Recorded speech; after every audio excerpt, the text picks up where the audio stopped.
It's akin to fascism. That's all. That means the government is allowing. They're working in conjunction with private interests to manipulate stuff. And I've told you why they do it. Because they make more money by doing it. That's it. They want their coffers full. Everybody gets some job security. They get raises. Their numbers go up. Even in light of the fact that the inflation keeps going up. The worth of the currency goes down. But as long as the numbers are going up faster than the worth's going down, you understand how this works?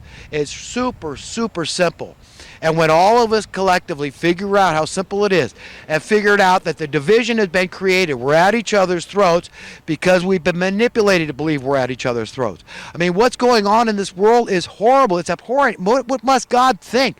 All these murders down on the border, all these cartels cutting each other's heads off. All this is about money. The oligarchy in Mexico, how they got more billionaires down there and they've got drastic poverty down there. And socialism is the answer. Yeah, people are promoting socialism, forgetting it doesn't come out of the pockets of the rich. Forget it. They're going to get it out of your pocket one way or another. The poor, they pick on the weakest link in this thing. And the rich are strong. They can evade paying their taxes. They put it offshore. They find loopholes. They get attorneys. So socialism won't work. It creates animosity. Forget it. Forget it. It's a lie from the pit of hell. These same people are promoting it, promulgating it, because they know these things. They know that they're exempt from paying those taxes. So socialism is not the answer.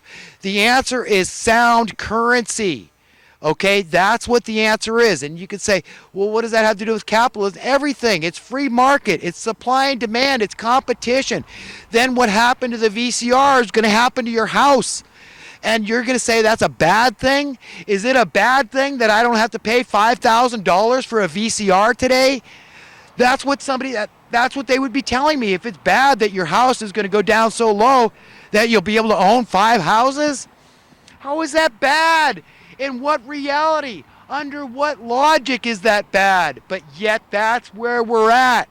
That's what they got people believing. They say, well, it'll affect these people or those people. The price of gas going down. Oh, now they're laying off all these workers. When the price was high, you know, they were making good livings. And so now this is an economic problem by lowering the prices. All this nonsense. They got us all confused. We don't know what the hell's going on. And then your land, yoink, I'll take that $10 a month you were saving and then 10 times more for good measure because I can. I want to go buy more properties. I want to expand. I want to be the next Donald Trump. I want to be the next rich dad out there. So I got to keep oppressing. And then I got to make sure other landlords are on board with me. You know, I saw an episode of Gilligan's Island some time ago where, Thurston Howley's lost. He's got all these rental properties and he comes to find out from this other guy that got stranded on the island that Howell's rents were lower than any of the other landlords, and he started crying. And this is the kind of thing. This is what they do. They say, "Oh my God! I mean, that's an anathema. Oh, what will my peers think? What will my coworkers think that they're my fellow landlords? What will they think?" Of me having the lowest rents. They're not going to respect me. They're not going to like me. I get with the program, man. Raise your rents. Do this in unison, lockstep, right? That's how it works. So, understand, folks. I'm not a wild-eyed liberal, and I'm not a wild-eyed conservative. I'm just, I'm a brother who cares. I want the best for everybody, and the more I can help other people understand the simplicity of these issues. If they can say it in a way that's more coherent, that's more cogent, and able to be understood by people, then great. That's all I'm asking for. I just pass it along. Pass along the information, but don't shrink away from the controversial issues. We've got to attack it head on, and you're allowed to be everybody's friend. Just because you speak against a certain industry, a certain special interest group, but I'm on your side as an individual. I want you to be wealthier. But that's not measured in dollars and cents. They'll say, but that's nonsense. Of course it's measured in dollars and cents. And don't tell me that poor people's money is worth dramatically more than rich people's money just because Jesus said so. But that is the way it is. That's a reality. Logic is determined by him. That's logical. That's reasonable. And as far as being egalitarian, that's fiscally prudent. That's actually a conservative value. If it means your taxes are going to be lower over time because you're fixing problems, you're solving them. No, there's no more poverty. You understand what would happen? There'd be no more crime. So there'd be all these people freed up. They don't need to do those jobs. All 25% of Americans employed in the financial services industry, they'd be freed up to go do something useful, transport food, build houses, do something useful, build cruise ships, build yachts, build cars, whatever, stuff we want. But you understand, there's all these people are doing these jobs that's surrounded by all these politicians. We're not going to need them anymore. We're not going to need Big Brother at all. We've got our conscience. If you need a Big Brother, that is your problem. You need to do some self-searching, some examination, soul-searching. And understand that you need to ready yourself to live in a world where your conscience is sufficient for you to go out there and serve your fellow man. And if it's not, don't expect to inherit a better world. Don't expect to inherit the surface of the earth, this renewed world where death is swallowed up in victory. And there's no more money. You need to be ready at least to live in a world without money. Figure it out. Figure out how the golden rule relates to all these things. But you know what? We can't keep going on this course indefinitely, folks. It's hitting the fan, and it's just a lot of people have been cushioned, and they've been insulated from feeling it, but they're going to feel it. And I'm telling you exactly how it's happening. It can't go on forever because people are saying no. They're demanding justice. They're just demanding to survive. So don't call them a social justice warrior. Not people that are just saying, no, I am entitled. I'm entitled to survive. I'm not trying to take survival from you.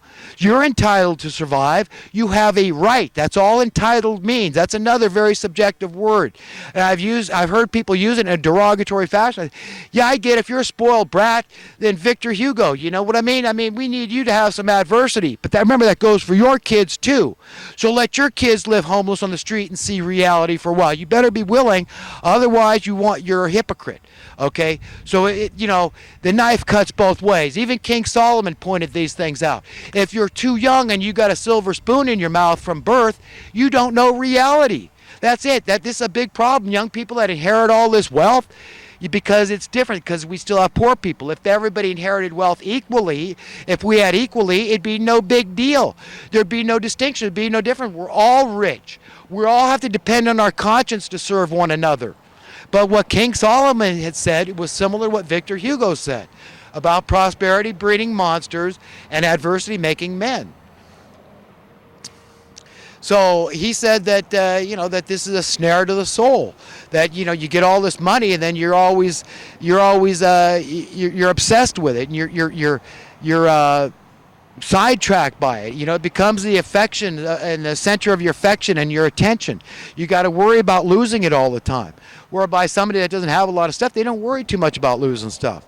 And myself, I say, you know what? I've got more than I want. I mean, I've got so much more than some poor bastard living in the bushes tonight that I'm ashamed. I am ashamed, literally, to stand before God.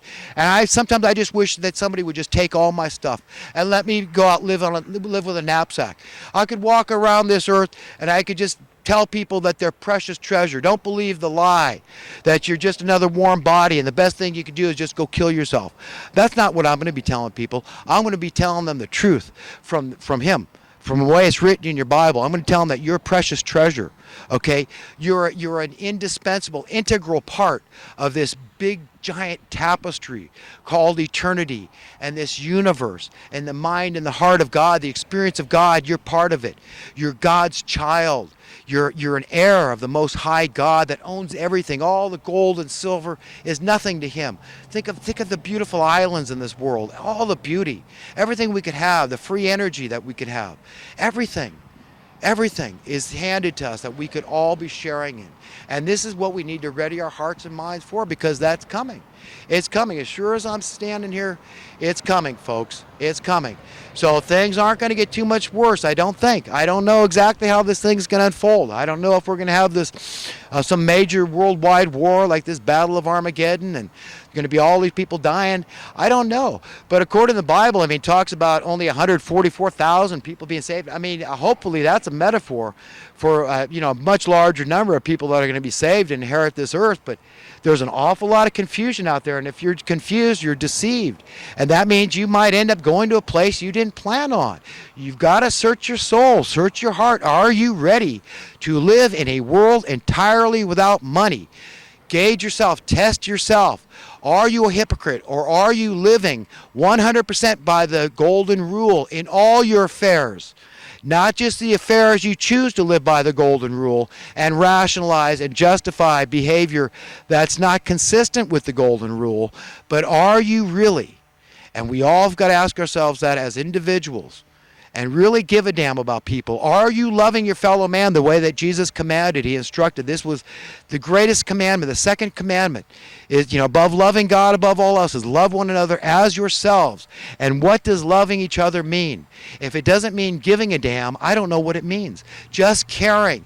Caring as much about other people as you do yourself. Don't say, well, they should do this, they should do that. That's their problem. No. Understand that our problems have been invented, created, conjured up by evil forces, evil genius, mad scientists, the Bilderberger groups, the New World Order cabal, the Clintons, the Bushes, the Rothschilds, the Rockefellers, the Henry Kissingers out there, all these royalty, these blue bloods. They think they're so much better than you. They're unholy, ungodly.